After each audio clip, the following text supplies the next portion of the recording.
మీ business ఏదైనా మీ ఊర్లో promotion చేయాలంటే అది సుమన్ టీవీతోనే సాధ్యం. ఇప్పుడే సంప్రదించండి. రాజన్న సిరిసిల్ల జిల్లా బస్ యాక్సిడెంట్ లో సారంపల్లి వద్ద బస్ యాక్సిడెంట్ అవడం జరిగింది.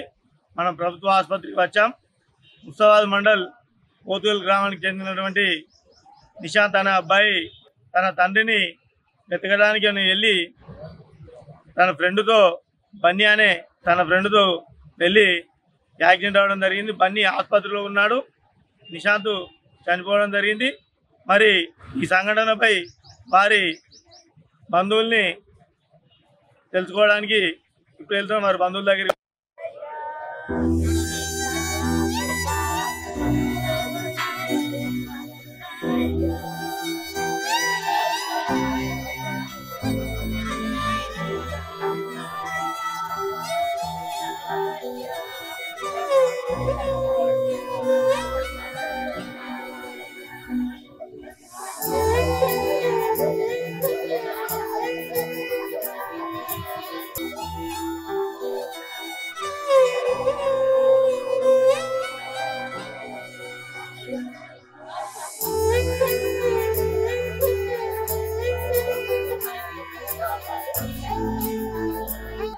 ఎలా జరిగింది, ఏమైంది, ఎట్లా జరిగింది, మరి యాక్సిడెంట్ డ్రైవరు పొరపాటు వల్ల జరిగిందా, పిల్లల పొరపాటు వల్ల జరిగిందా, ఏం జరిగిందో కొద్దిగా మీరు చెప్పండి.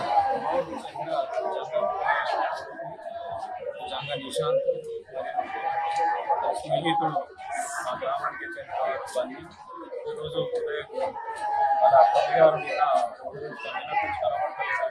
వాళ్ళ అమ్మమ్మ వాళ్ళ ఇంటికి వెళ్ళి ఉంటాడని తెలుసుకొని అక్కడికి వెళ్తున్న సందర్భంలో రోడ్డు క్రాస్ చేస్తున్న సందర్భంలో అది ఎలా జరిగింది అనేది మాకు కూడా చిక్కడం లేదు. ఎస్ఐ గారికి ఇప్పుడే కంప్లైంట్ చేస్తున్నాం.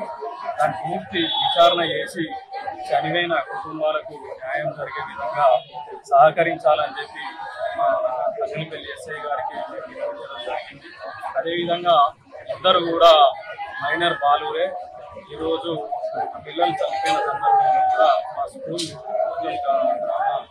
పాఠశాల యాజమాన్యం కూడా ఈరోజు స్కూల్ను బంద్ చేసి పిల్లలందరూ కూడా శోక సముద్రంలో ఉన్నారు. ఆ బాధను తట్టుకోలేని పరిస్థితి ఉన్నారు. కాబట్టి స్కూల్ ఈరోజు బంద్ చేసి ఈ పిల్లాడు చనిపోవడం అనేది మా వాళ్ళకు కానీ వాళ్ళ కుటుంబ సభ్యులకే కానీ తీరని లోటు.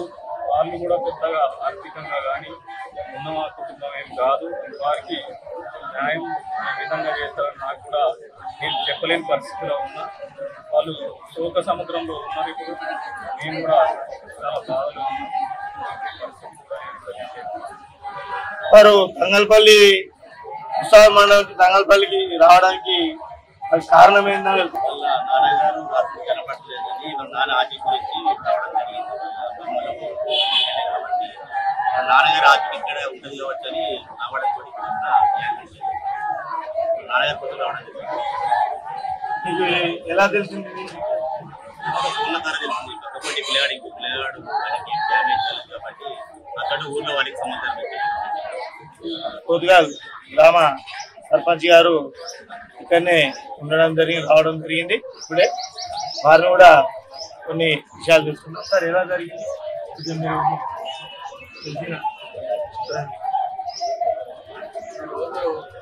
ప్రమాదవశాత్తు మా గ్రామస్తుడు యువకుడు నిశాంత్ అనే యువకుడు ప్రమాదవశాత్తు ఆర్టీసీ బస్ కింద వెమ్లవాడకు బస్సు పడడం జరిగింది. దీనికి మా గ్రామస్తులంతా కూడా చూస్తున్నాం. మరి దీనికి మన ఆర్టీసీ వారు కానీ మరి ప్రభుత్వం కానీ అందరూ కూడా ఆ యువకుని తల్లిదండ్రులు చాలా గరీబ్ వాళ్ళు, వారికి అన్ని విధాల సహకారం చేయాలని కోరుకుంటాం. మరి ఈ సంఘటన మా గ్రామస్తులందరినీ కూడా దుఃఖ సాగరం నుంచి చాలా బాధాకరమైన విషయం. చిన్న వయసు, ఒకటే కుమారుడు అతనికి. మరి అందరూ కూడా ఆర్టీసీ డిపో మేనేజర్ గారు కానీ, కలెక్టర్ గారు కానీ, మన ముఖ్యమంత్రి గారు కానీ, మన ఎమ్మెల్యే గారు కానీ మరి అందరూ కూడా అతని కుటుంబానికి సహకారం చేయాలని కోరుకుంటూ, ఇంతటి సంఘటన జరిగినా మరి ఇంత ప్రమాదం జరిగినప్పుడు మరి చాలా బాధగా ఉంది. దీన్ని మీరు గమనించి ఆర్టీసీ డిపోలో మేనేజర్ గారు సహకరించాలని కోరుకుంటూ కలెక్టర్ గారి దృష్టి కూడా తీసుకెళ్తాం. మరి వారు కూడా దీనికి సహకరించాలని కోరుతున్నాం. నిశాంత్ తండ్రి కనబడడం లేదని నిన్నటి నుంచి మీరు చూస్తున్నారని మీరు అన్నారు. ఏం జరిగింది అక్కడ? మరి వాళ్ళ తండ్రి కనబడకపోవడానికి కారణం ఏంటో కొద్దిగా చెప్పాలి. అది ఏం తెలియదు మాకు. ఇంటి నుంచి వాళ్ళ అత్తగారింటికి వెళ్ళిందని తెలిసింది.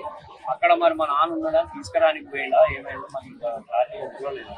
నేను నాన్న కోసం అనే వెళ్ళేది. అక్కడ పోయినాక ఈ మధ్యలో వార్తల్లో ఈ సంఘటన జరిగింది. నిశాంత్ అనే యువకుడు బస్సు యాక్సిడెంట్ వల్ల చనిపోవడం జరిగింది. మనం ప్రభుత్వ ఆసుపత్రి దగ్గర ఉన్నాం. ప్రభుత్వం ఎన్నోసార్లు విన్నవించుకుంటుంది. ఏమనంటే చిన్నపిల్లలకు బండి ఇవ్వద్దు, లైసెన్స్ లేని వాళ్లకు బండి ఇవ్వద్దు, హెల్మెట్ లేనిది బండి నడపకూడదు అని ఇలాంటి రోజు ఎన్నో సందేశాలు ఇస్తూనే ఉంటుంది. కానీ మన తల్లిదండ్రులు చిన్నపిల్లలకు బండ్లు కొనియడం, బండ్లు కొనిచ్చి లైసెన్స్ లేకున్నా వాళ్ళని ఇవ్వడం, ఇది చాలా ఇలాంటి నిశాంతమైనటువంటి పిల్లలు ఎంతమందో మన ముందే చూస్తుండగానే కనుమరుగైపోతున్నారు. కాబట్టి ప్రభుత్వం ఇచ్చే ఆదేశాల మేరకు హెల్మెట్ ధరించాలి కంపల్సరీ. దాంతోపాటు లైసెన్స్ ఉంటేనే బండి నడపాలి. లైసెన్స్ లేక ఇలాంటి చిన్నపిల్లలకు బండి ఇచ్చి ప్రాణాలు కోల్పోవడానికి మనమే అంటే తల్లిదండ్రులు వ్యవస్థ బాధ్యత వహించాల్సి వస్తుంది. ఈరోజు తను ప్రభుత్వం చెప్పినట్టు వింటుంటే పెద్దవాళ్ళు లైసెన్సు పొంది నడుతుంటే ఇలాంటి యాక్సిడెంట్లు కాకపోవు. ఎందుకంటే తనకు అనుభవం ఉంటేనే గవర్నమెంట్ లైసెన్స్ ఇచ్చేది. హెల్మెట్ ధరించక తను ప్రాణాలు కోల్పోవడం జరిగింది. ఇలాంటి ముందు ముందు జరగదని సుమన్ టీవీ ద్వారా మేము ప్రత్యేకంగా తెలుపుతున్నాము. పట్టు ప్రవీణ్, సుమన్ టీవీ, రాజన్న సిరిసిల్ల జిల్లా.